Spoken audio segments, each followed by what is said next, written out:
He hasn't texted back. And that's what you know. He's interested or he isn't interested. That's what you don't know. So when you say he didn't text back, he's not interested, it's actually a story. He's met somebody else. A story. You said something wrong. A story. And if you look how quickly one fact in not texting back has just become an entire relationship crisis. Because this is something I see women do all the time in dating. Something happens. We don't have enough information yet. And because we don't like that uncomfortable little gap of not knowing, our brain fills it in. And it usually doesn't fill it in with, oh, I'm sure everything is perfectly fine. Oh, no. It fills it in with the bloody worst case scenario, like the worst.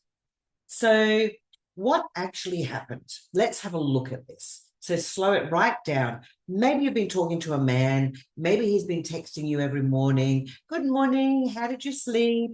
How's your day looking? And then one morning, nothing. By lunchtime, you're wondering, what has happened? By 3 o'clock, you're rereading yesterday's messages. Was I too keen? Should I have said that? Maybe I put him off. Maybe he's talking to somebody else. And by dinner, you've practically broken up with a man that you weren't even in a relationship with. But what was the fact? Let's look at it. He didn't text this morning. That's right. So there was a fact. We made a story. We created a feeling and we created a reaction.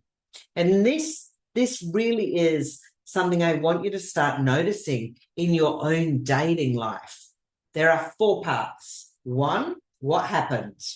2, what story did I create about what happened? 3, how did that story make me feel? And 4, what did I want to do because I felt that way? So because often we think that we're reacting to what the man did, but we're not. We are reacting to whatever we decided his behavior means. That is very different. That's information. He's losing interest. Interpretation. Oh, I'm going to get rejected again. It's a story. It's a story that you're making up. And now you're anxious. That's the feeling I was speaking about. Anxious. And now maybe I send another message, or do I withdraw? Or do I become cold? Or do I start checking if he was online and when that was last? Or I can decide, stuff him, I'm not texting again. And look at how much behavior we created from something that we still don't know. This doesn't mean that you're ignoring your feelings by any means. And I want you to be really, really clear here. I am not telling you to ignore your intuition. Never. I'm not telling you to make excuses for inconsistent men. And I'm definitely not telling you that you shouldn't feel disappointed. Feel it. Notice it. But don't turn a feeling into evidence. Instead, ask yourself this. What do I actually know? And what information don't I have yet? That's a completely different way of dating.